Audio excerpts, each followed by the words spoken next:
Hello and welcome to the Now What Next Steps podcast here at Malibu Pacific Church. Hey, if you haven't listened to the Sunday sermon yet from this past Sunday, which was Keep the Change Session 1, I would say press pause right now, go back and listen to that sermon because this podcast will make way more sense if you do that. All right, you're still here, which means you listened to this past Sunday. You're either here on site or online, and you really enjoyed it, or you had more questions, and we're here to answer those questions. It's me, Joel, and we have I'm Andy, everybody. Andy, everybody. Yeah, thanks for joining in. Absolutely. Thanks for listening and just enjoying this podcast. Remember to hit that subscribe button if you haven't hit that subscribe button yet, and share it with a friend if you would like to, if you find this information fun and helpful. All right, so hey, we're in our Keep the Change Session 1. And, Yeah, first one. We just started. Absolutely. We also had a big pregame Sunday as well. You got a pregame, the big awesome. game. Oh, it was so good. Hot dogs. And for the hot everybody. dogs were really good, actually. know. They were really good. They were, and we even cooked them this time. Yeah. I think that's the secret. Wait, I thought they were already cooked. They are. I mean, you can eat them as is. Yeah. You know, just like Vienna sausages in a little can or whatever. It's fine. You know, just You're put a little good. ketchup. Exactly. Anyway, so really, really fun Sunday. And we also we had like three things going on all at the same time in the service. We had the pregame, we had the We Love Our Volunteers, and we have Keep the Change. Man, there's so many different A themes and so lot many different going things. on. A lot going on. Does that mean this church is dead or alive? I think we're moving and shaking here. Absolutely. We're shaking and baking. Yeah, something. Anyway. Shaking or hot dogging or something. I don't know. Yeah, and we also had a little event this past Saturday as well. A little dance here. Just a couple people. Yeah, a couple little close friends. party with 500 of our favorite friends from Malibu on our campus. Yes. Just a little something. Yeah. It was really a great evening. If you don't know about it, it's our father-daughter dance. The church has been doing it for how long, Joel? I believe it's close to 25 years. 25 years. Yeah. What I love about it is that people who are not a part of our church Mm-hmm. come to this. So we've earned the trust of unchurched people to come to our campus, go to a church for a celebration, a party, and the father-daughter dance. That's hard to develop. That doesn't happen overnight. So No, to it gain that doesn't. kind of trust from non-Christians or people in the community, that's a big deal. Absolutely. One of my favorite comments, even on Sunday, someone was here from the Father Daughter Dance, but they regularly attend this church as well, and said, a lot of my friends who don't go to this church call this their church home because of the Father Daughter Wow. Dance. Yeah. So, For all the church leaders out there, even our members, I think this is important for all of us to know or remember. Using our property is really important so that people who don't go to church, they can come on the campus, they can figure out where the parking is, they can figure out where the restrooms are. And I love what you did, Joel, at least with the dance off inside of the sanctuary, because they're like, oh, we're churches. This is pretty cool. Theater seats, big LED screen, incredible views. You know, if I ever go to church somewhere, guess what? They will probably pick Malibu Pacific Church because they're familiar with the environments. So it's really important to do these events for the community. They may not come back to church the very next weekend, but when they have a crisis, they will think of Malibu Pacific Church. absolutely. Yeah, you weren't supposed to tell them what we did in the sanctuary because we're not supposed to use this space Oh. as... No, I'm just kidding. If you have a question about that, please write in. Well, I think we do need to have a conversation eventually with, maybe we'll do a series, Joel, about Old Testament, New Testament covenant. Ooh. Yeah, I hear now and then in the church world, don't let anything that's non-Christian happen inside of the sanctuary. Actually, that word was an Old Testament word. The sanctuary where the Ten Commandments was and where God lived in Jerusalem. But I think Jesus said, I will tear down this temple and in 3 days I will rebuild it, which he was referring actually to his body. And then in, Paul later on in the New Testament, he's talking about the temple is in you. And Jesus said, I'm going to give you the Holy Spirit. So now the temple is inside of us, where 2 or 3 are gathered together in my name. There I am, no longer in the Jerusalem temple sanctuary. So when you say let's not use the building, it's sacred, that's actually an Old Testament term. That's BC, that's before Christ. Oh, When Jesus came, he destroyed the temple, if you remember that. Yep. And then he said, now I'm going to live in you. The sanctuary is in us. So there really is, this may be sacrilegious, but for some people maybe, not for me, biblical scholarship, yeah, it's no longer in a building. yeah. I totally agree. We're recording the podcast inside of the sanctuary right now. So, That's right. mean, if you want to call it the sanctuary, there's it's a good word. But I think we have our new sermon series coming up here. It's going to be called Trading Spaces. Yeah. So, Yeah, very soon, I think. We need to come up with that. absolutely.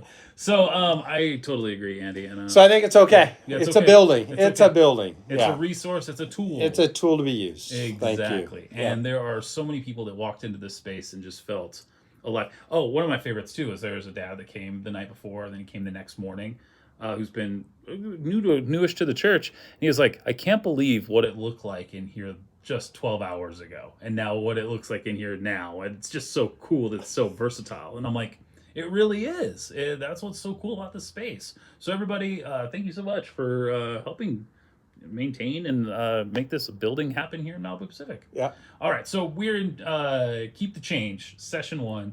If there was a bottom line, one sentence that you would hope everybody would hear off of this Sunday and walk away with, what would it be? Well, in celebration of Valentine's Day, Luke chapter 6, verse 21, wherever your treasure is, there is also your heart. Mm-hmm. So our hearts follow the things that we give to, follows the things that we give or invest in or spend. Mm-hmm. So show me your checkbook, show me your Visa statement, show me, whatever Excel sheet that you have where you spent your money. Yep. And I will tell you, that's where your heart is. And the bottom line is that God wants our hearts, not our money. And the bottom line is God doesn't want to get our money. He doesn't need our money. He doesn't need to get our money. God doesn't want our money to get us. And so he's trying to set us free. So this series is not about, giving campaign. This isn't about you having to give. This series really is for you so that the money doesn't get you. Yeah. So it doesn't control you. God wants to set us free. Yeah. That's so good. All right, so you used a video with some football players because it was pregame the game. Yep. Guy catching the ball, he was on defense, caught the ball, and what did he do? He ran the wrong way. Oh. You see a ton of those on YouTube all over, like Really? the basketball even. They Yeah. stole the ball, they went to the wrong basket and shot it in their own basket. Yeah. The whole team's like, you went the wrong way. You're upside down. You went the wrong way. Yeah. Same thing with the football player. He grabbed the fumble, forgot which way he was going, and ran in the wrong direction. So the point being is a lot of you, and that football player, let me say this, had all the best intentions, was measuring the football field, Yep. 30, 20, 10, finally got tackled by his own players so he wouldn't have a safety in his own end zone. Totally. So I said on Sunday, I'm here to tackle you. A lot of you are heading in the wrong direction financially, but you don't even know it. And that poor kid who ran in the wrong direction had no idea. Yeah.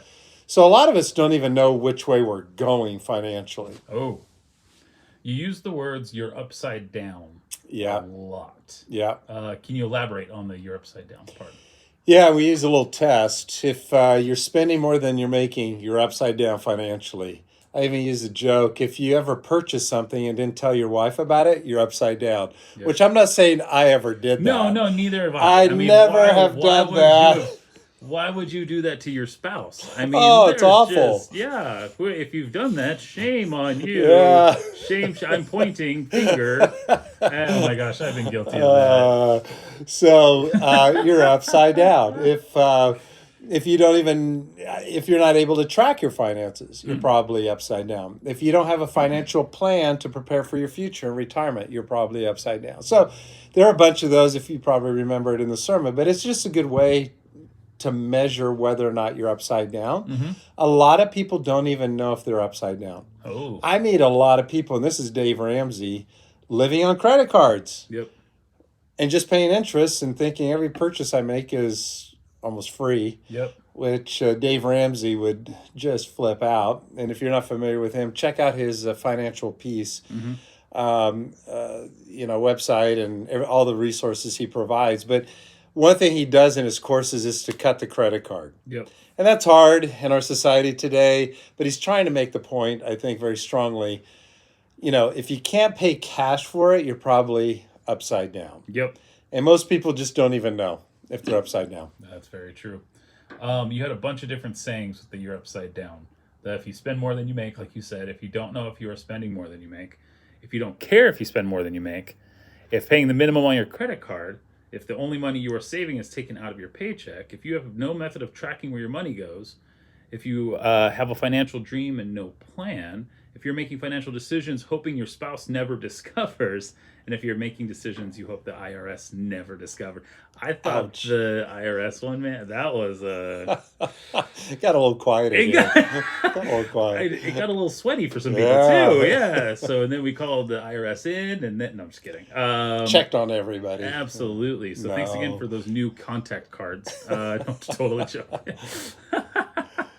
And then you say you're upside down. I really think people heard it this week.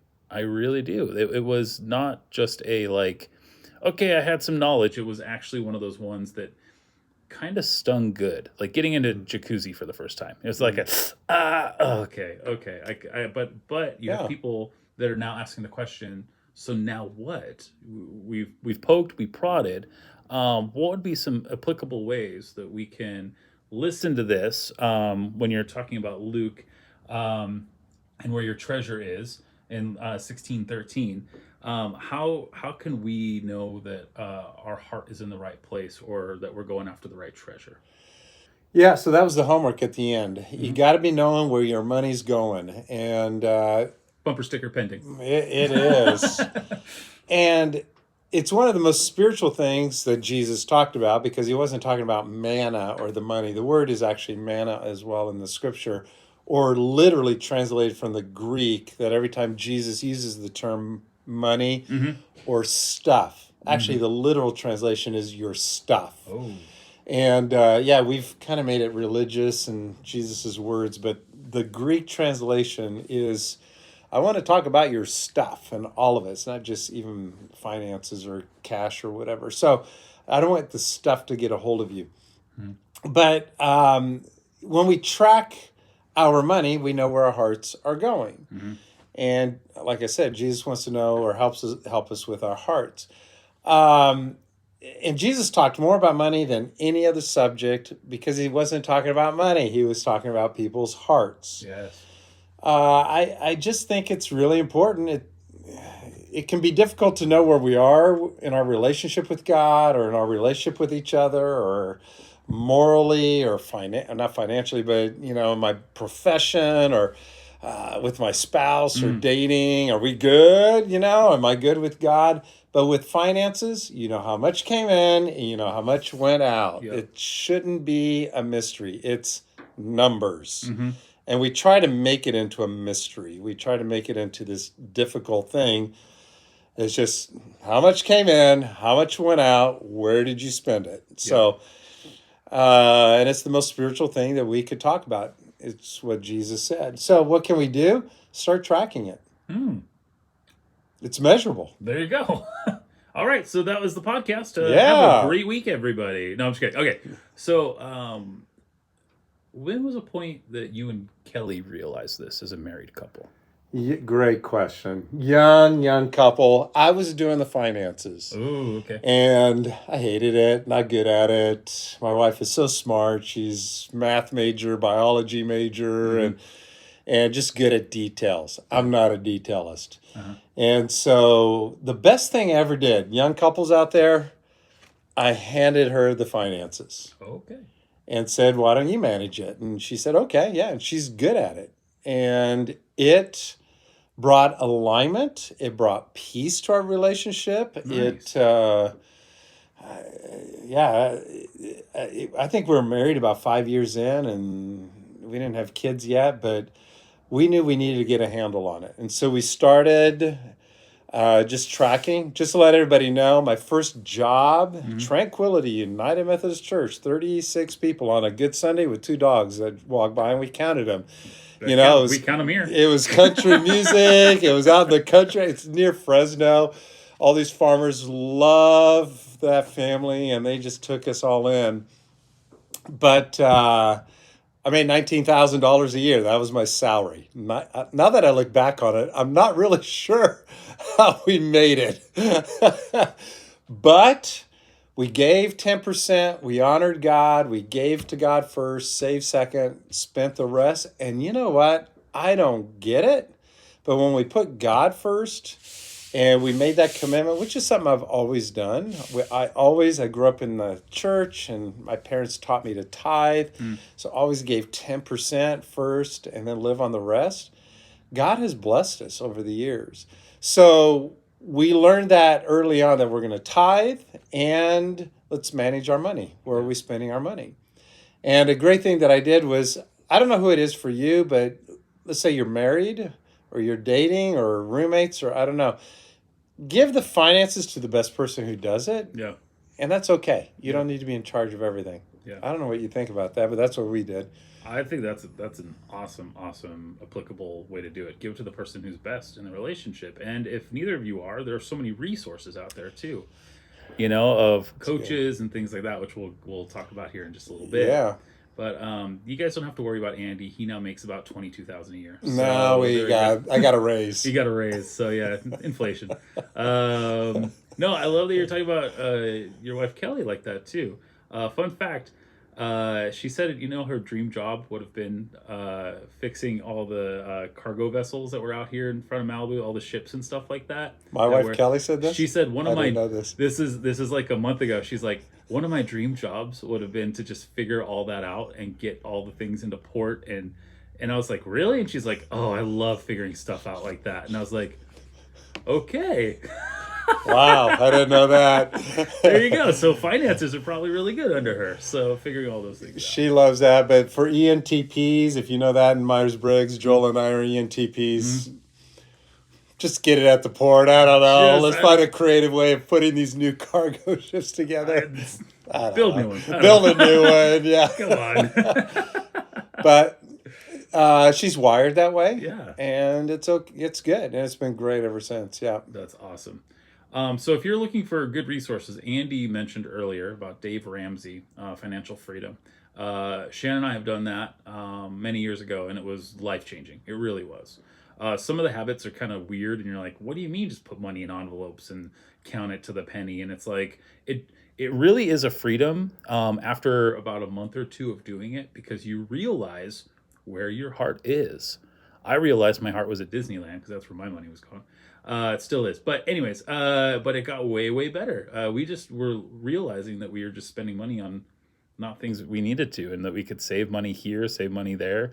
Because, and it's not just necessarily even about saving money. It's about knowing the freedom that comes from financial stability, no matter how much finances come in. Because I honestly believe every human is looking for more. Even if you're in the top 1% of earning in the world. Right. If you own a car, you're in the top 10% already. Yeah. If you can afford ice cream, just ice cream, you're in the top 20%, which is just crazy to think about. Yeah. How many people are in this world. If you own 2 cars, you're up in the top 8%. You are a gazillionaire. Yeah. Yes, in this world. And so whatever we've been given resource-wise, I know as humans we're constantly searching for more. What's that more? I think this is where Jesus is saying, hey, that more is me. And that's good. That's what it is. And so when I'll speak for myself. When I constantly think, if I just get that Tesla, I just get that beautiful home, I just get that, then I'm going to be a complete person. Where Jesus is like, no. You already are because of me. And how about this? Let's go bless some other people. Yeah. Which I really think that your message was really coming down on, of just knowing where all your money is going. Like, where is your heart? And so I do that now and then. I track for a week where I'm spending all my money. Yeah. A couple of times a year. And Kelly and I didn't realize how much we were going out to eat. And before COVID, also, we didn't realize how many times we were going to the movies or some sort of entertainment. Yeah. That going out to eat also, that was a big chunk. That is a And huge it was chunk. it's expensive. And so we just started, it wasn't like don't go out and eat anymore. We just started budgeting of, we became more self-aware how often. So when we do go out and eat, it's very intentional. We budgeted for it, we planned for it, and the rest of the time we eat at home. Yeah. But just that was just something that came out of it. So once or twice a year, just take inventory and write down everything that you buy, even a cup of coffee or whatever you spend your money on for an entire week, and take a look at that. Totally. And something may come from that said, I didn't realize I was spending so much time or money over there in that area. That's Self-awareness. That's a great one too. So much time. I think Yeah. that's also tied. I had this really great. There's a great TED talk, and I'm trying to remember the name of it right now. He talks about how your life is considered, is valuable, but then he was talking about the minutes in your life are actually have like a value to them and put a dollar amount. So if you go do this thing, Ooh, and that's it was like, is this worth your time? Is this worth $80 of your life, or something like that? Yeah. And I remember watching this, going, this is mind blowing, because your time is way more valuable. That's right. And when it comes to this church and this past month that we're celebrating, our volunteers, which I wanted to talk about. Yeah. Yeah. We had the amazing honor to interview Rock and Margot this past Sunday. And I would love for you, after this podcast, to just go listen to that piece again. We have the video ready to go on our YouTube channel on Subsplash of just their little interview and why they volunteer. And we want to interview anybody who wants to volunteer. Like that's the thing, is that we want to hear your story. Like, why do you serve here? Because we can get our finances in order, but it's sometimes easier to just write a check and walk away and say I did something than to show up. That's right. So That's right. So it's not even I don't know the next two sermons, your bottom lines and things like that too. But are you going to be deep diving into any of those kind of things? Actually, both of them. Change? Actually, time and money, with the little story that Jesus gives. I'm not going to give it away right Yeah. now, but we will run out of time before we run out of money. Oh, That was the little parable that Jesus gives, and so. But both are extremely important. Time does equal life, and our days are numbered. totally. And you can't go back. You can't save time. You can't go back and get more time. I even think that was a waste of time. In other words, when you say a waste of time, that was a waste of my life, because time equals life. So it just forces us all to be a little more intentional. Yep. We're just not going through existentialism and just living in the moment, don't know what's going to happen. And no, let's be intentional about our time. We can actually control our schedules, Yep. and we can actually control our finances. Those are the two things that we have that God gave us that equals life. Our time and our finances, our resources, allows us to live life. Totally. It's the tool. It's not life, but it's what is the means that helps us go to Disneyland or do things. Yeah. And we have complete control over that. Yeah. So let's grab a hold of it. Absolutely. Yeah. So this is not about, we're not talking about money. I mean, we're not talking about, we're fundraising something. We're talking about life here and how to live life. And that was key to this past Sunday too, is that you started off the whole message of like, I'm not trying to fundraise. I'm not trying to, it's like you deeply care about people getting the control that Jesus gives so freely to every single one of us inside of our lives. And I mean, if we want to be true to the Bible, well, percentage wise, let's say Jesus talked 80% more about money and 10% about love and 10% about salvation. So I guess out of 52 weeks, we should spend 80% of our time talking about money, because that's consistent with the amount of time that Jesus ended up talking about it. I don't know if we'll have anybody in church listening anymore. Probably not. That'll probably clear the things out. But they're like, oh, that's not biblically accurate. Percentage-wise, yeah. So it was a lot. Yeah. But we're doing 3 weeks. Okay. So don't miss the next couple of weeks. Absolutely. So If you have any questions, comments, concerns, or hand gestures about this past week or future weeks to come, we'd love to hear those questions so that we can answer them here at the podcast. Give us some crazy ones. I'd love to chat through just your thought process or anything like that. You can send those questions to Joel at MalibuPacific.church, JOEL at MalibuPacific.church. Make sure we get this on the podcast and on a Sunday morning too.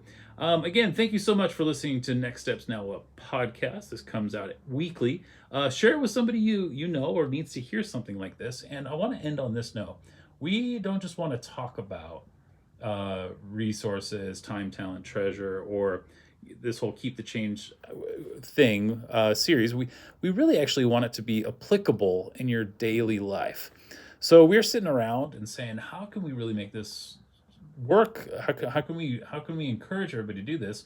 Well, we have some really amazing news that's going to be happening this Sunday, but I think we could share a little bit about that right now, if that's all right, Andy. Of course. Okay, cool. So there's a ministry called Crown Ministries. Okay? Been around a long time. Very long time. Yeah, about 8 years. They're, and no, I'm just kidding. No, they've actually been around a long while. Yeah, they're solid. But they have financial coaches. And we're going to be partnering with Crown Financial Coaches, and it's about $40 for 6 sessions. Okay, $40. Get some skin in the game. You really want to get some change. It's just $40. $40, $20 a couple. You can't even go to Taco Bell for that much money these days. So you can't even go to McDonald's. So $40, you get 6 sessions with a coach. And we're going to be really pushing this with everybody too. And this has nothing to do with shame, has nothing to do with guilt. It really is, hey, so let's not just have the talk, let's actually walk the walk together. Because we know that this is a very intimate subject, and we know that this can be a really divisive for some subject. But I will say this, so when we got this stuff, when I personally got this stuff in order with my wife, life change happened. Because we had that much more margin for freedom to think about other things. That our money wasn't controlling us, our financial resources weren't controlling us, that we got to go out and bless others with that because we knew where we were standing. So we want to encourage you. We'll have way more information about that on Sunday, where to sign up, and that you're not walking alone in this. So if you have questions about this, this is a perfect place to do it. That's what the local church does. So really excited about that. I think that I'd almost, now that you're saying this, I think I'll say it on Sunday. It's a tune-up. Yeah, it's just a tune-up. Where is it going? What are we spending it on? And let's budget a few things, and let's make sure we're heading in the right direction. Totally, so that your own teammate doesn't have to tackle you going the wrong way. And my wife Kelly was tackling me. Yeah, we're heading in the wrong direction because I'm the spender, she's the saver. Same. But it's powerful. It can be divisive and cause a divorce, or actually can pull you together. That you're complementing each other, and money is not just meant to be save, and I spend anything. Well, then that's just control. Yeah. Life is meant to be enjoyed. Jesus isn't saying that. Don't spend. He's just manage it, know where it's going, and wants us to enjoy life. So I think Crown and spending $40, get some skin in the game, like you said. Get a little coaching, figure out where you're at, make sure you're just heading in the right direction. Totally. It's a tune-up. Every car needs a tune-up. Absolutely. We need a financial tune-up. Absolutely. And there's no shame in that too. Everybody needs it. That's the thing from time to time, especially in this new world and all the different changes that are going on. So the local church is here for you, and you are a part of it. So don't forget that. All right. Hey, we are for you and your story. And we're just so excited that you are part of Malibu Pacific Church. Thank you so much for tuning in to Next Steps Now What podcast here at MPC. Again, it's Joel and Andy, and please share this podcast with who you need to share it with. All right, with that, we'll talk to you next week, everybody. Bye. Take care.